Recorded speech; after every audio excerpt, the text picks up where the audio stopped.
일사후퇴 때 있었던 실화입니다. 19명이 나룻배를 타고 북한에서 남한으로 월남을 했습니다. 깊은 밤중에 남한으로 내려오는 그 배에 어린 아이가 한 명 타고 있었습니다. 숨을 죽이고 내려오는 그 중에 이 아이가 자꾸 칭얼거리며 우는 겁니다. 근데 그 주변에는 인민군들이 잠복하고 있는 지역이었습니다. 엄마가 급해서 그 아이의 입을 손으로 막았는데 더 우는 거야, 아이가. 이 배는 인민군에게 발각되면 결국 다 죽게 될 위기에 놓여 있습니다. 그 안에 있는 모든 사람들이 긴장하고 있는 그때에 이 엄마는 안고 있던 그 아이를 칭얼거리며 울음소리가 커지자 그 애를 물속에다가 머리를 집어넣었습니다. 배는 남한에 무사히 도착을 했습니다. 17명은 자유를 찾았다고 너무 좋아서 기뻐하고 있는 그 시간에 이 아이의 엄마는 죽은 자식을 품에 안고 몸부림을 치면서 통곡을 하며 울고 있더랍니다.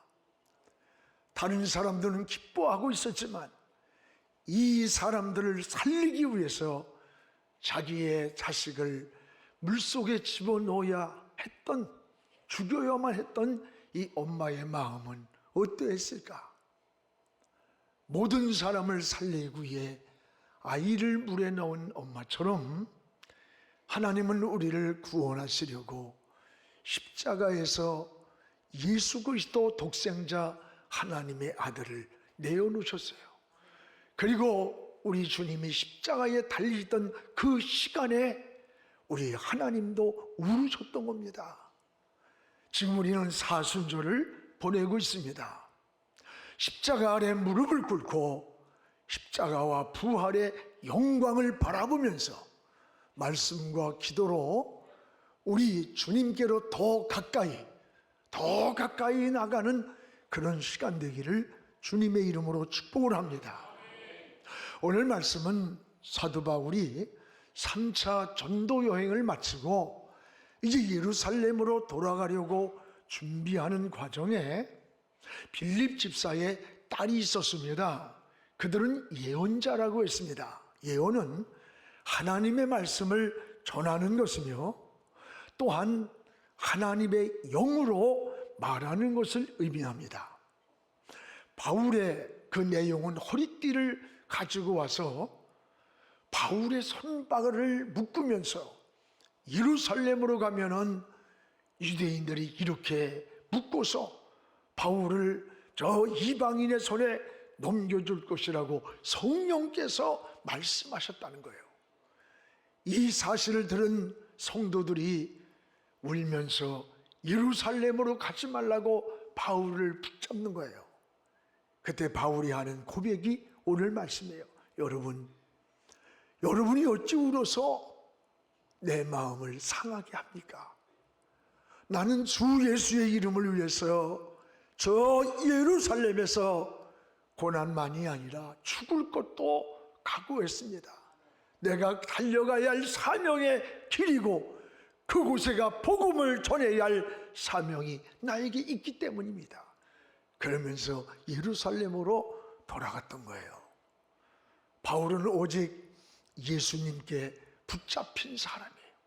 사명에 붙잡힌 사람, 성령에 붙잡힌 사람의 모습을 보게 되는 거예요. 오늘 우리는 현대를 가리켜서 무엇인가에 붙잡혀 사는 시대라고 말을 합니다. 여러분, 무엇인가 붙잡히지 아니하면 이 삶이 허전하고 공허한 거예요. 그래서 어떤 이는 쾌락에 붙잡히고 어떤 이는 물질에, 어떤 이는 명예에, 어떤 그 도박 중독, 이게 다 붙잡혀 살아가는 거예요. 그럼 우리 그리스도인들은 무엇에 붙잡혀서 살아야 되는 것인가?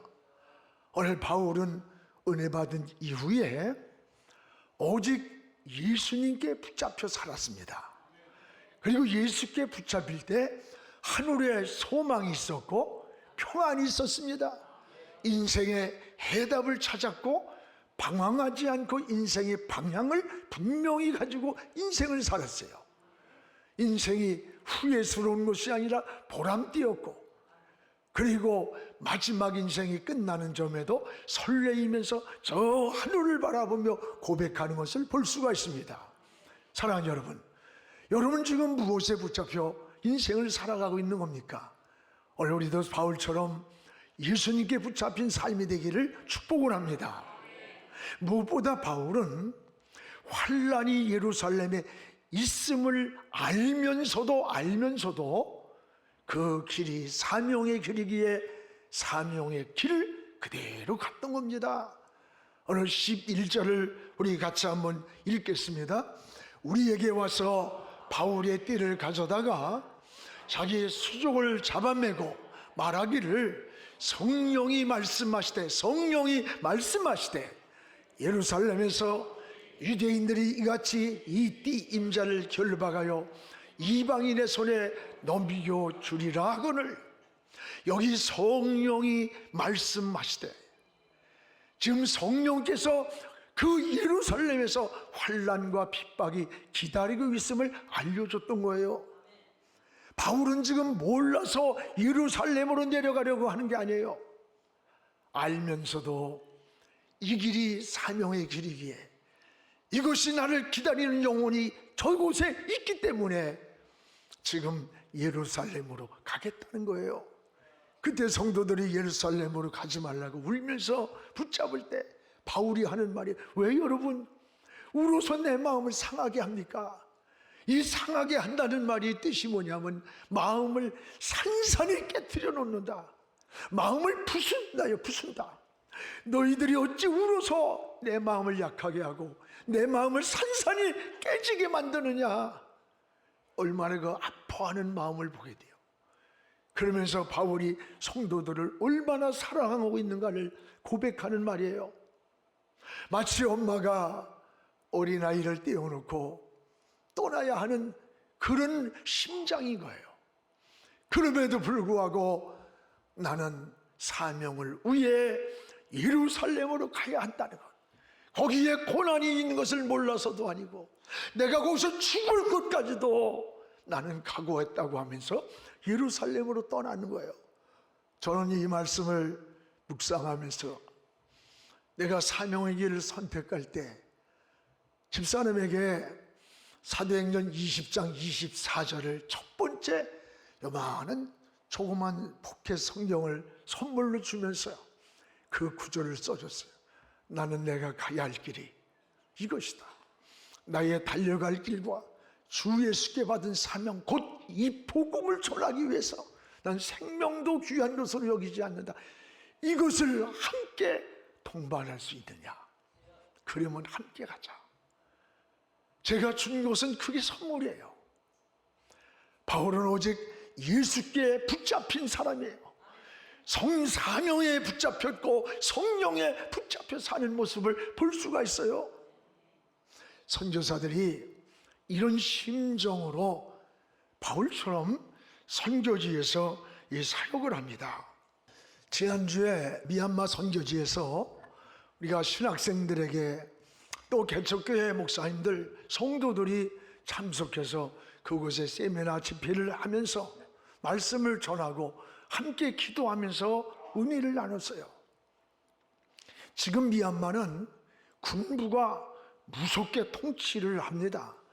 우리가 금융거래가 차단되어서 선교비를 보낼 수가 없고 또 인터넷이나 이런 것을 차단을 해놨어요.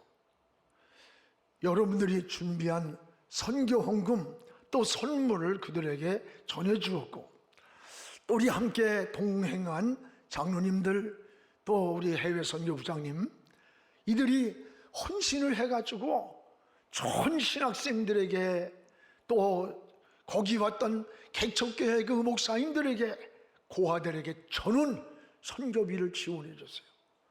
여러분이 주신 걸 선물도, 그리고 그 세미나 2시간 하는 동안에도 전기불이 나갔다 들어왔대서 그걸 태양광 그걸 가지고 가서 그걸 전해주고,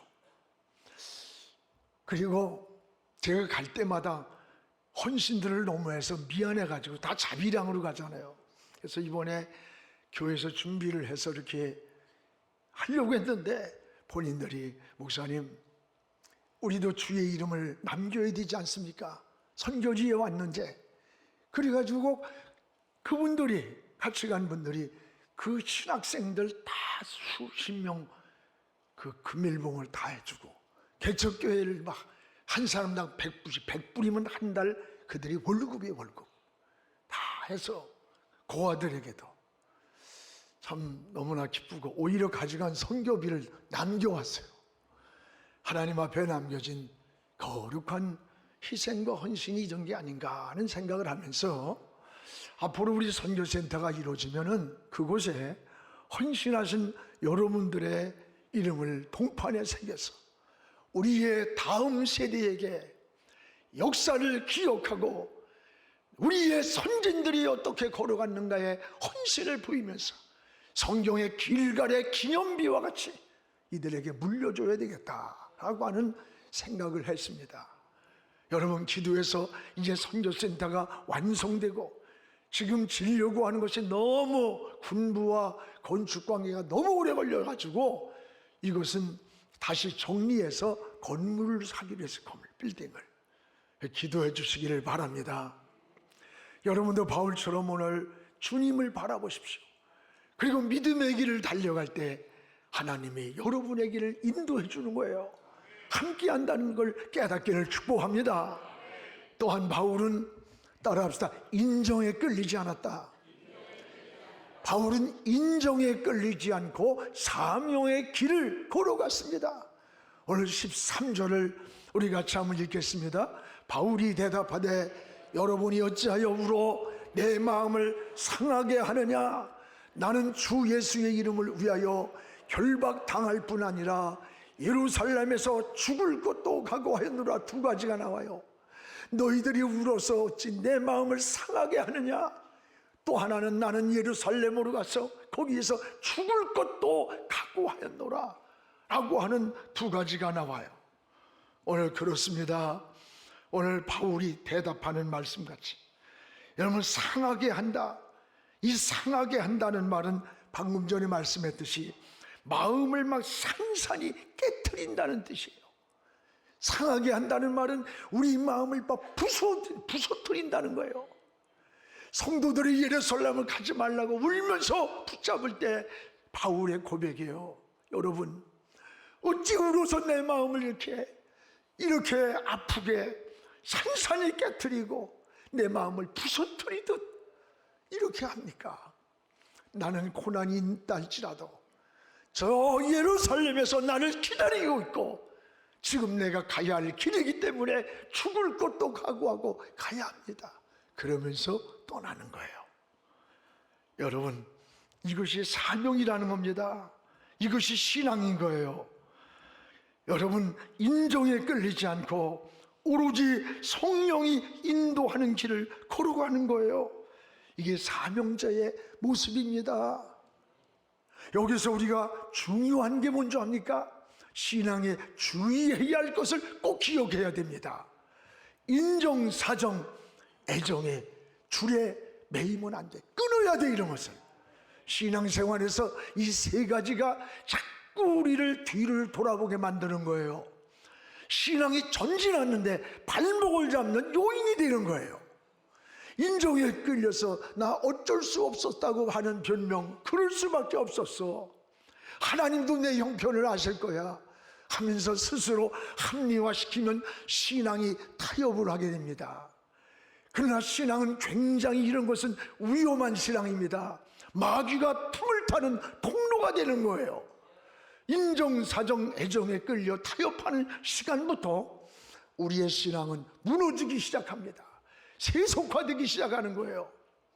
성도는 마치 벳세메스로 가는 소와 같은 거예요. 법궤를 메고 벳세메스로 가는 소를 보십시오. 젖떨어진 새끼 송아지가 뒤에서 엄마를 부르며 울고 있는데도 뒤돌아보지 않고 벳세메스 길을 가는 거예요. 그 가는 길에 푸른 풀밭이 유혹을 합니다. 그때가 보리철이에요. 보리가 파랗게 자랐어. 좌우에 푸른 풀밭이 유혹을 하는데도 이 벳세메스로 가는 소는 좌우로 치우치지 않고 벳세메스로만 갔다는 거예요. 이것이 바로 그리스도인들이 하나님을 섬기는 방법이라는 것을 깨달아야 돼요. 인정에, 애정에, 사정에 끌려서 여러분 뒤돌아보지 않기를 바랍니다. 너희는 노새처를 기억하라 그랬어요. 소돔성의 심판이 내릴 때 뒤돌아보면 죽어라고 하는 이 하나님의 음성을 들으면서도 노새처는 저 불심판이 떨어지고 있는 소돔성을 그곳에 두고 온 딸들이 있었고 사위들이 있었어요. 거기에는 소유가 있었어요. 돌아보면 죽는다는 음성을 들으면서도 뒤를 돌아본 고로 소금 기둥이 되었으니 너희는 노새처를 기억하라. 노새처를 거울로, 역사의 거울로 삼으라는 거예요. 여러분, 주님도 쟁기를 잡고 뒤돌아보는 자는 하나님 나라에 합당하지 않다는 거예요. 하나님을 따르겠다고 하는 그들이 이 핑계 저 핑계를 변명할 때 쟁기를 잡고 뒤돌아보는 자는 하나님 나라에 합당하지 않다. 지금 바울이 인정을 끊고 예루살렘으로 가는 길이 마음이 부서지고 찢어지는 그 아픔이지만 이 길이 사명의 길이기에, 이 길이 믿음의 길이기에, 내가 가야 할 하나님의 부여한 그 길이기에 그 길을 가는 거예요. 이게 믿음이고 이게 사명인 거예요. 여러분, 이 세상에는 다 사명을 가지고 있어요.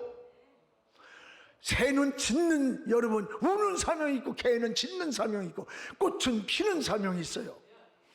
다 열매 맺는 사명이 있고 선생님은 가르치는 사명이 있고 어찌 하나님의 자녀가 된 우리에게 사명이 없겠어요?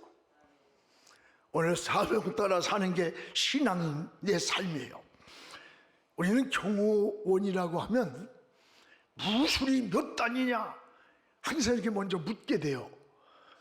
경호는 막 무술을 잘해야 된다. 그러나 이것보다 더 중요한 본질이 뭔지 알아요? 그 경호원의 정신적 소명의식이라는 거야. 경호원은 좋은 대상을 지키는 사명이기 때문에 위험물체가 탁 날아올 때 자기가 살라고 피하는 게 아니라 오히려 날아오는 물체를 향해 자기 몸을 던져 그 물체를 맞고 자기는 죽는 거예요. 이게 자기 사명이기 때문에. 소방관은 불을 보면 도망가는 게 아니에요. 그 불 속에 생명을 살리기 위해 불 속으로 뛰어드는 게 사명인 거야. 의사들이 코로나 때 여러분 코로나 환자를 피하는 게 아니에요. 코로나 환자 속으로 뛰어들어가서 사투를 하면서 코로나를 환자를 치료했던 거예요. 이게 의사의 사명인 거야. 군인은 전쟁이 날 때 그 적진을 피해서 자기가 살라고 도망가는 게 아니에요. 적진으로 뛰어들어서 그 전쟁 속으로 뛰어들어서 적과 싸우는 거예요. 이게 여러분 군인의 사명인 거야. 이번에 장성들이 막 군수내보 이 별들이 말이야. 별들의 전쟁이 일어나잖아. 이야, 변명하고 나약한 별들을 번쩍이며 달고서 비슬거리는 모습을 보면서 국민들이 실망했어요. 저들에게 어떻게 우리 안보를 맡기고 있었다니 한심스러운 거야. 여러분, 군인은 뭐예요? 명령에 살고 명령에 죽는 거야. 어쩌고 떠들면 야, 나는 명령대로 따랐을 뿐입니다. 더 이상 할 말이 없습니다. 명령을 내린 사람이 책임을 지는 거예요. 그래 안 그래요? 그게 군인인 거야. 목사가 여러분 가면은 하나님이 부여해서 갔으면 그 길을 가다가 죽어야 되는 거야. 죽어야. 그게 사명의 길을 가는 거야. 요거 계산하고 저거 계산하고. 태국에 참 희생을 했던 목사님이에요. 학교를 세우고 한숨을 쉬며 하는 말이에요. 선교하고서 달려와가지고는 선교비 받아가지고는 자기 새끼들 공부시키는 거 이런 데만 관심을 갖는데 그게 선교가 되느냐는 거야. 내가 선교사로 왔으면 죽을 각오하고 목숨을 거기다가 맡겨버리고 내려놓으면 하나님이 자식도 살리고 다 살린다는 거예요. 이게 믿음이에요. 이게 사명이에요. 인생을 되는 대로 살지 말고 되도록 사세요. 한번 해보자고 하지 말고 죽어도 하겠다고. 분명히 내가 가야 할 길이라면, 내가 해야 할 일이라면 그런 의식의 변화가 있어야 되는 거예요. 사랑하는 여러분, 오늘 바울은 인정을 끊고 예루살렘으로 떠나는 거예요. 지금 여러분의 신앙은 어떻습니까? 오늘 성령께 붙잡힌 바울의 신앙을 본받기를 주님의 이름으로 축복을 합니다. 또한 바울은 따라합세요. 예수의 이름, 나는 예수의 이름을 위하여 죽을 것도 각오했다는 거예요. 오늘 13절 중간을 한번 우리 같이 읽겠습니다. 바울이 대답하되 여러분이 어찌하여 울어 내 마음을 상하게 하느냐. 나는 주 예수의 이름을 위하여 결박당할 뿐 아니라 예루살렘에서 죽을 것도 각오하였노라. 주 예수의 이름을 위하여. 누구를 위하여? 주 예수의 이름을 위하여 저 예루살렘에서 죽을 것도 각오했다. 일사각오의 신앙의 고백입니다. 이게 사도 바울은 주님을 만난 이후에 사는 목적이 달랐어요. 방향이 달랐어요. 오직 주 예수의 이름, 이 이름을 위해서 생명까지 던졌어요. 미국의 콜로라도주 덴버시에 있는 콜럼바인 고등학교에서 일어난 몇 년 전 사건입니다.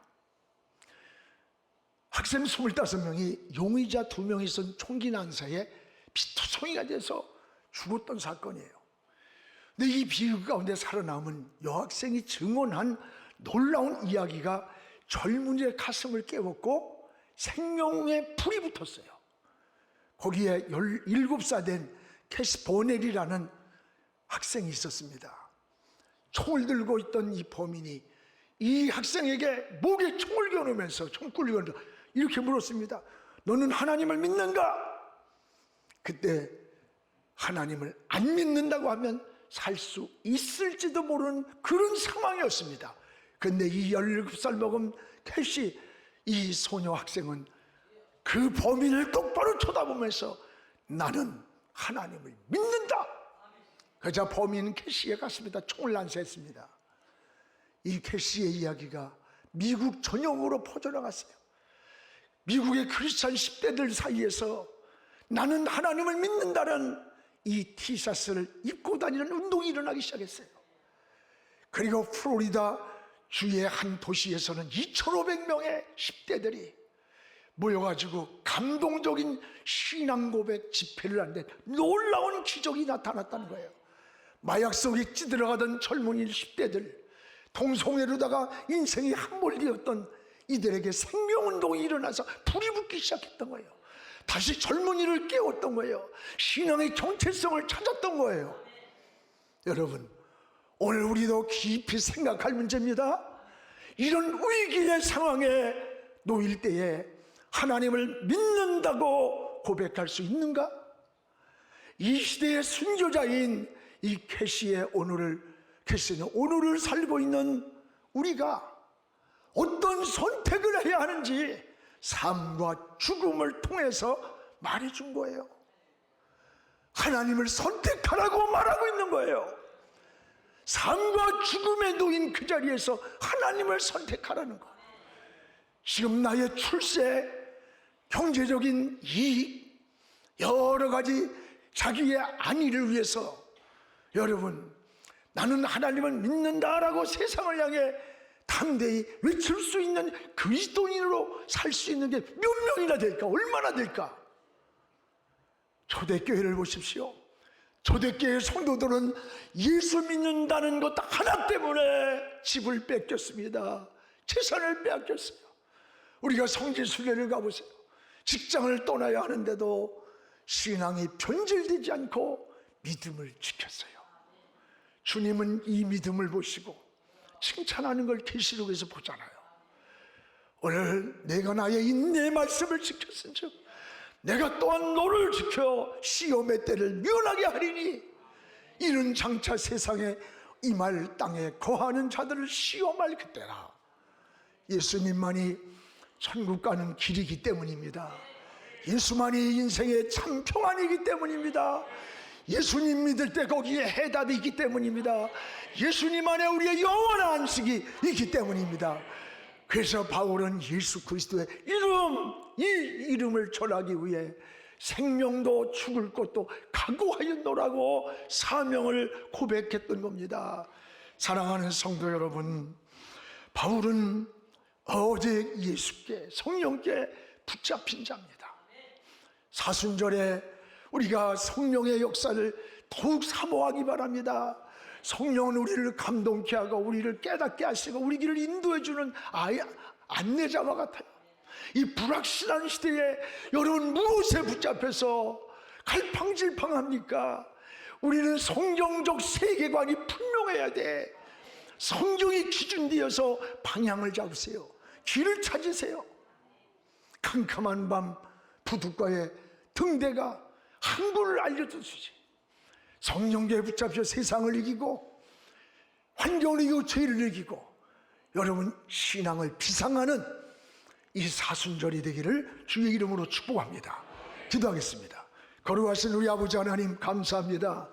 하나님, 바울은 예수께 붙잡혀서 고난과 환난을 알면서도 예루살렘으로 돌아가고자 하는 죽을 것도 각오했던 일사각오의 신앙의 고백입니다. 우리의 신앙이 너무 안주해 있습니다. 오늘 삶과 죽음의 선택에서 하나님의 편을 선택할 수 있는 이 믿음의 삶이 저희들이 되기를 원합니다. 다시 신앙을 단단하게 저희들을 지키게 하시고 성령의 인도를 받게 하시고 무릎 꿇게 하시고 하나님의 인도를 받는 사순절을 하나님 보내게 하여 주시옵소서. 예수님 이름으로 기도하옵나이다. 아멘.